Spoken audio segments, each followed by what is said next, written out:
gitna ng isang kalsada sa Iloilo City, isang puting kotse ang nakabangga sa mga paso na nagsisilbing barrier. Kalaunay umusok ang sasakyan dahil sa pagpilit nitong makadaan at mag-U-turn doon kahit may harang. Makalipas ang ilang minuto, naararo nga po ng kotse ang mga paso at tuluyang nakaalis sa lugar. Base sa investigasyon, nakainom noon ang 57 taong gulang na lalaking driver. Ipinag-utos ng alkalde ng lungsod na sampahan ng reklamo ang driver at irekomenda ang pagkansela sa kanyang lisensya. Walang pahayag ang driver.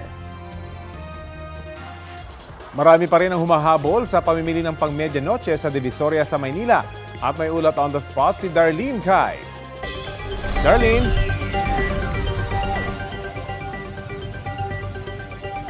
Rafi, dagsana yung mga tao rito sa Divisoria. Marami kasi yung nagla-last minute shopping ng mga bilog na prutas at iba't ibang mga pampaswerte.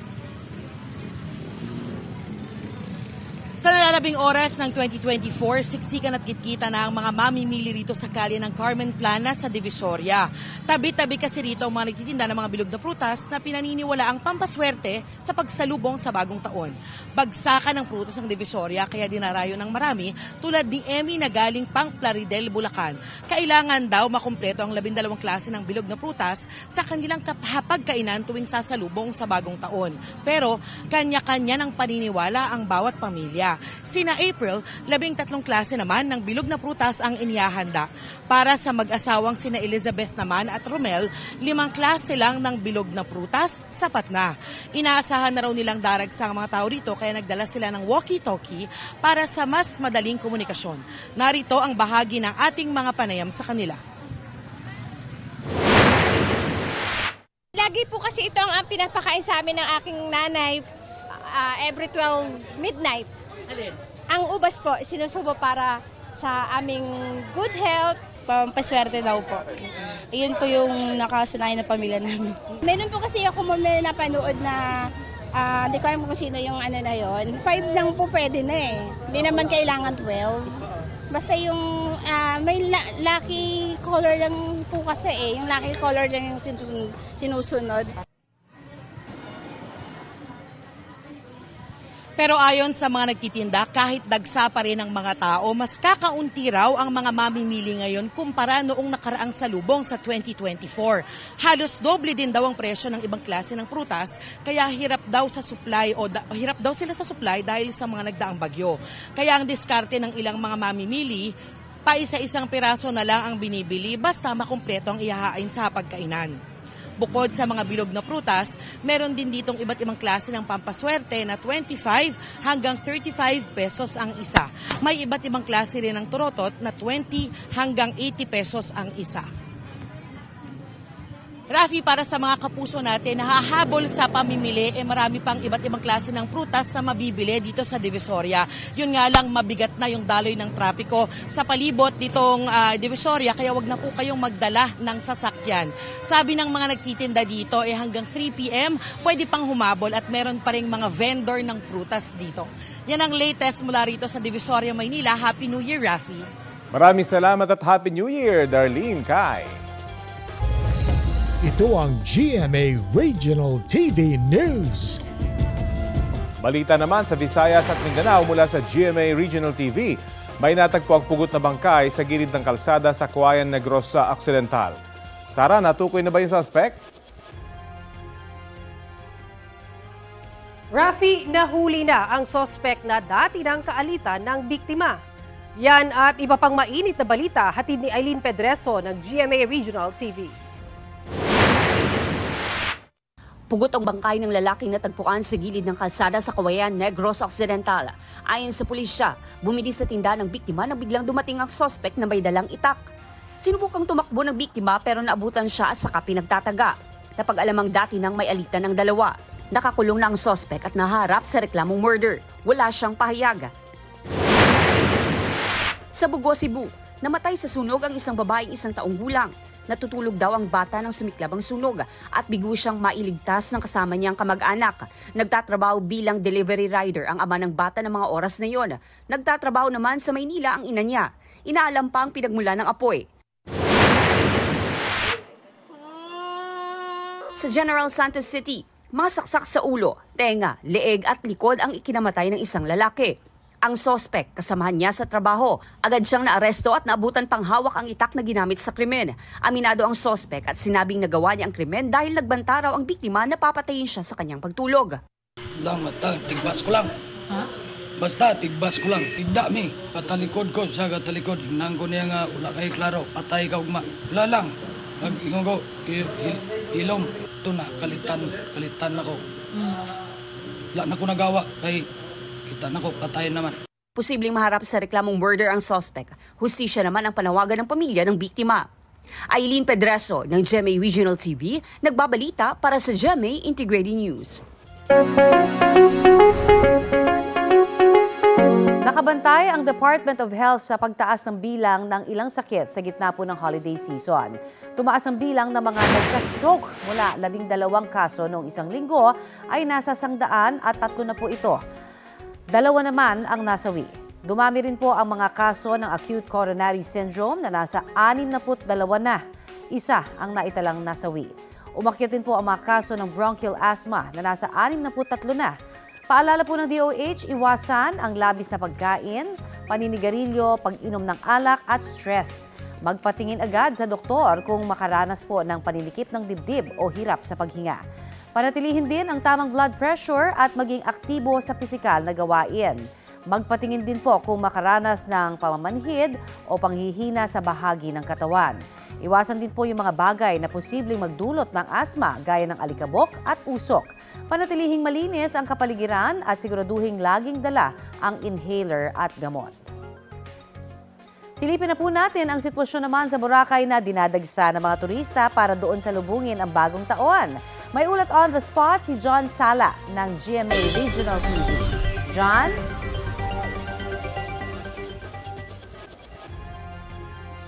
Connie, Happy New Year! Mas maraming turista ngayon ang tumatawid papunta dito sa isla ng Boracay. Ngayong araw, besperas ng bagong taon kung ikukumpara nung mga nakaraang araw. Maraming ang excited na sa engranding fireworks display mamayang gabi sa beachfront ng isla ng Boracay. Mas maraming mga turista ang ayon sa Malay LGU ang bumisita ngayon sa isla ng Boracay. Mula 7,000 daily tourist arrival sa isla ng Boracay noong Pasko at itong mga nakaraang araw ay umabot na sa mahigit 8,000 ang tourist arrivals kahapon para sa pagsalubong ng bagong taon sa isla. Kaninang alas 7 hanggang alas 9 ng umaga kakaunti pa lang ang mga turistang tumatawid papuntang Boracay, ngunit inaasang dadagsa ang mga turista simula kaninang alas 10 ng umaga. Nakikitang papalo sa mahigit 10 hanggang 11,000 ang mga turistang papasok sa isla ngayong araw.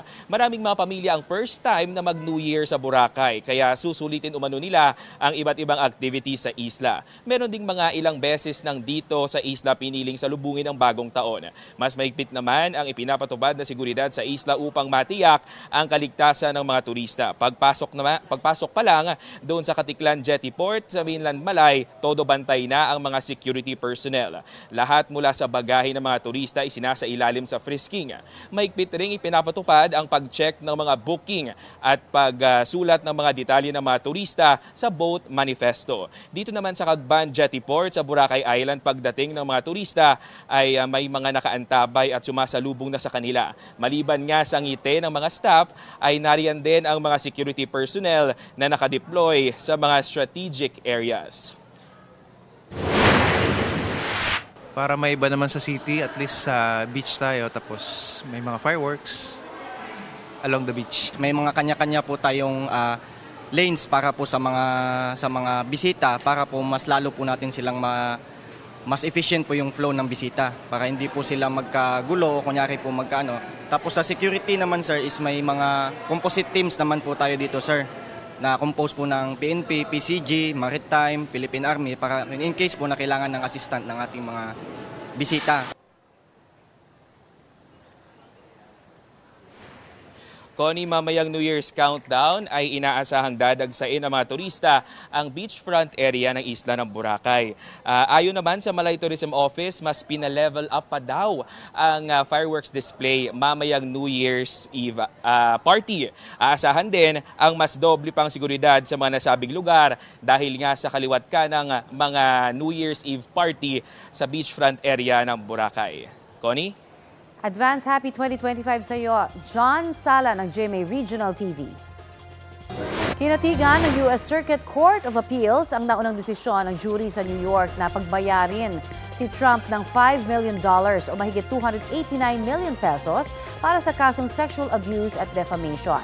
Ayon sa Appeals Court, tugma ang mga ebidensya laban kay Trump sa mga testimonya ng nagreklamong magazine writer na si E. Jean Carroll. May May 2023 nang hatulang liable si Trump sa kasong nag-ugat sa pangahalay umano ni Trump kay Carroll sa dressing room ng isang department store noong 1990s. Dati nang itinatanggi ni Trump ang mga akusasyon at iginiit na hindi patas ang naging paglilitis sa kaso. Hindi pa malinaw kung iaakyat niya ang apela sa U.S. Supreme Court. Ikinatuwa naman ng kampo ni Carroll ang desisyon ng Appeals Court. Kung ang iba nating kapuso ay sadyang dumadayo sa malalayong lugar, may mga ilan naman ang sapat ng makapasyal sa Luneta ngayong holiday. At mula sa Maynila, may ulat on the spot si Mav Gonzalez. Mav! Rapi, hindi gaya nung nakaraang Pasko ay maaraw na dito sa Luneta Park sa Maynila kaya mas marami na rin ang namamasyal. Sinamantala nung ilang pamilya yung magandang panahon dito sa Maynila at nag-ikot-ikot kaninang umaga dito sa Rizal Park sa Maynila. Nag-picture taking sila sa monumento ni Rizal na puno pa rin ng mga bulaklak pagkatapos ng Rizal Day celebration kahapon. Karamihan sa mga nakausap namin ay bumisita lang mula sa mga probinsya. First time daw nila rito at natutuwa sila dahil napakayaman daw talaga ng Pilipinas sa kasaysayan at ang dami pang display. Maski naman yung mga bumalik lang matapos ang maraming taon, nagulat din dahil ang laki na raw ng ipinagbago ng Luneta. Ang iba naman dumaan daw rito bago umuwi para salubungin ng bagong taon kasama ang pamilya. Pwede mag-picnic dito pero wala pa masyadong tao ngayon, hindi gaya ng mga nakaraang taon na halos wala ka ng maupuan sa damuhan. Rafi, siguro mamayang gabi ay mas nadami ang tao dahil alas 7 ng gabi magsisimula ang New Year countdown dito sa Luneta Park. Rafi? Maraming salamat at Merry Happy New Year, Mav Gonzalez. Tapos na ng COMELEC ang prosesong tinatawag na Trusted Build para tiyakin na ang tama at aprobadong source code ang gagamitin ng bawat makina sa eleksyon 2025. Balitang hatid ni Sandra Aguinaldo. Ipinakita ng COMELEC sa election watchdogs, media at sa publiko ang prosesong tinatawag na Trusted Build para sa election management system na gagamitin sa election 2025. Sa tulong ng Pro-VNV, isang international certification entity na nakabase sa Amerika, isinagawa ang Trusted Build para matiyak na ang beripikado at aprobadong source code sa election 2025 ay mako-convert o magagamit bilang machine-readable code. Ito yung production mode build, no? Nagagamitin para sa pag-print ng ballots. Yeah, because the ballot printing is going to start on January 6. Itong gagawa ng ballot face design after our January 3 deadline. So pagdating nung sinasabi nila na nakasobre, no? Ng January 4, pag nagamit na namin yon, we have January 4, 5, and then 6 magsa-start ang printing mismo. 2.5 oras inabot ang proseso. Ang resulta nito, nakaloob sa isang USB, isinilid sa selyado lalagyan at pinirmahan para siguradong hindi bubuksan ng hindi otorisado. Ipinadala ito sa Pilipinas at itatago sa vault ng Bangko Sentral ng Pilipinas. Ang hashcode mo is yung identifier mo na yung actual program na yun, yun lang yun. No? Yan yung uniqueness niya. Parang kung kotse pa, yan yung body number at saka engine number. Any change that you do there results in a change in the hash code. Kaya sagrado po sa amin, particularly sa mga watchdog, yung hash code na yon. Kasi yun lang ang makakasiguro kami na kung ano yung nakita nating, ina-expect nating tumatakbo, ayun nga ba talaga ang tumatakbo. Binabantayan daw ito para matiyak na hindi makokompromiso ang sistema. Hackers will need a considerable amount of time to attack a system because they need that time to move laterally inside the machines. Problema dyan, disruption na lang ng transmission. Madelay man siya. Samantala, nagbabala ang COMELEC sa mga tatakbo sa darating na eleksyon na iwasan sanang gamitin sa pamumulitika ang paggunita ng pista ng Jesus Nazareno. Sandra Aguinaldo, nagbabalita para sa GMA Integrated News.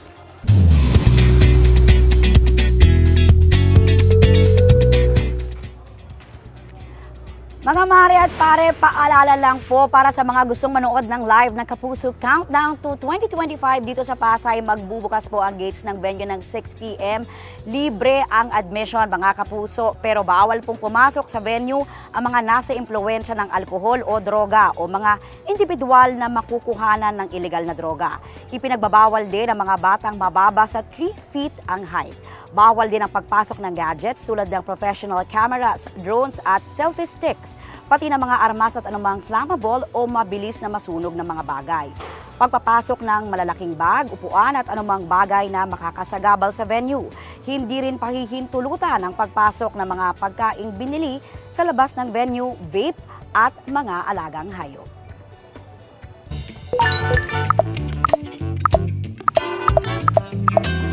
Ika nga, New Year, New Me. Kaya maraming wish at resolution ng bawat isa, di ba, tuwing magbabagong taon. Ikaw ba, Rafi, ano ang iyong minamanifest sa buhay mo? Sa buhay niyo ni Maris this 2025? Siguro mas healthy, Yes. 2025 for us. Maging happy and healthy, no? Yes. At of course, ako deeper family and prayer time. Yun, Yan. alam ko saan ka magpe-pray. Sama Yes. ako dyan. Oo naman. Sama kami ni Maris dyan.